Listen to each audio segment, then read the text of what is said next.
मुसलसल 3 दिन अदालतों में दर्जन से ज़ायद पेशियां और मुख्तलिफ बोगस केसेस में ज़मानतें लेने के बाद चेयरमैन PTI इमरान खान वापस ज़मान पार्क पहुंच गए। इमरान खान की इस्लामाबाद आमद और अदालतों में पेशियां एक बड़ा सियासी इवेंट बना रहा। सड़कों पर लोग फूल फेंकते रहे, पुलिस वाले सल्यूट और हाथ मिलाते रहे और इमरान खान के हक़ में नारे लगते रहे। सुप्रीम कोर्ट ने तोशा खाना का ट्रायल रोकने की इमरान खान की इस्तदा मुस्तरद कर दी। Islamabad high court trial court के जज पर एतराज़ और हाई कोर्ट के फैसले के खिलाफ नज़रसानी दरख्वास्तों को इकट्ठा सुनकर फैसला करे, सुप्रीम कोर्ट का हुक्म। तमाम बोगस केसेस की तरह अलकादर ट्रस्ट केस भी मुकम्मल बोगस साबित हुआ। 20 अप्रैल 2020 की नैब की एग्जीक्यूटिव बोर्ड मीटिंग के मिनट से ये बात साबित है कि नैब ने मलिक रियाज को 190 मिलियन पाउंड को बहरिया टाउन कराची के जुर्माने में एडजस्ट करने की मंजूरी दी। इस इंकशाफ के बाद मौजूदा चेयरमैन नैब पर बदनीयती और एग्जीक्यूटिव बोर्ड के मेंबरान के खिलाफ करप्शन का मुकदमा बनता है। ये बात सरकारी कागजात से साबित हो गई कि 190 मिलियन पाउंड नैब ने खुद माफ़ किए। इमरान खान के खिलाफ केस बदनीयती पर मबनी है और असल मुजरिम खुद नैब है।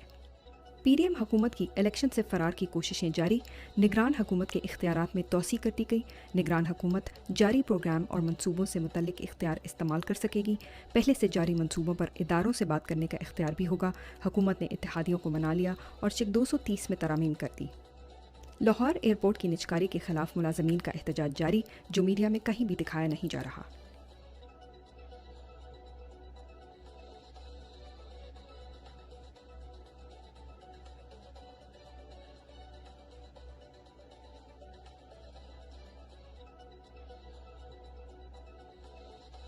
एक तरफ फाशिस्ट हुकूमत की इयाशियाँ जारी और दूसरी तरफ गरीब आवाम पर आए रोज़ नया अजाब डाला जा रहा है।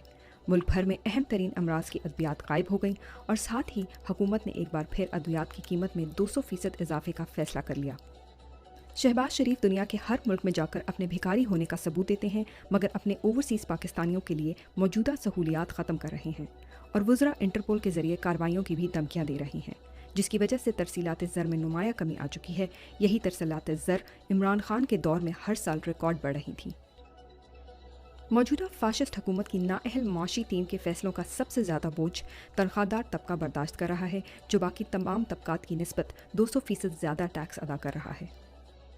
इलेक्ट्रॉनिक मीडिया को मुकम्मल मैनेज करने के बाद फाशिस्ट हुकूमत अब सोशल मीडिया को भी कंट्रोल करने की कानून साजी ला रही है। ई मीडिया अथॉरिटी बनाने की तैयारी मुकम्मल कर ली गई है। बिल कौमी असेंबली में जल्द पेश किया जाएगा और इलेक्शन से पहले मुकम्मल कंट्रोल हासिल किया जाएगा ताकि इलेक्शन में मतलूबा नताइज हासिल किए जा सकें। सीनियर कानून दान एतजाज़ एहसन की मीडिया से गुफ्तगू, चेयरमैन PTI इमरान खान पर दर्ज तमाम 200 केसेस को इंतकाम करार दिया, जिसकी मिसाल दुनिया में नहीं मिलती। एतजाज़ एहसन ने कानूनी निकात बयान करके बताया कि तमाम केसेस कोई कानूनी हैसियत नहीं रखते। फाशिस्ट हुकूमत का सियासी मुखालफिन से बदतरीन इंतकाम जारी। परवेज़ इलाही को जाली मनी लॉन्ड्रिंग केस में आज अदालत में पेश नहीं किया गया, जिसके बाद जज साहब ने अफसरान को सजाएं सुनाई। IG जेल खाना जात और सेक्रेटरी दाखिला की तनख्वाह बंद करने का हुक्म। एक हुकूमती वजीर की तरफ से असेंबली के फ्लोर पर नफरत अंगेज रिमार्क्स पर PTI की सेनेटर डॉक्टर जरका के जवाब के बाद लाहौर में उनके 2 क्लिनिक्स पर फाशिस्ट हुकूमत ने छापा मारकर सील कर दिया। ख़वातीन के बुनियादी हकूक़ की सरीह खिलाफ वर्जियों पर हमारी इंसानी और ख़वातीन के हकूक़ की तंजीमों की खामोशी शर्मनाक है। जज हुमायूं दिलावर ने शहबाज स्पीड से हुकूमती ख्वाहिशात को बरूए कार लाते हुए इमरान खान को कल फिर तलब कर लिया। पेश ना होने पर नाकाबिल ज़मानत वारंट जारी करने की वार्निंग।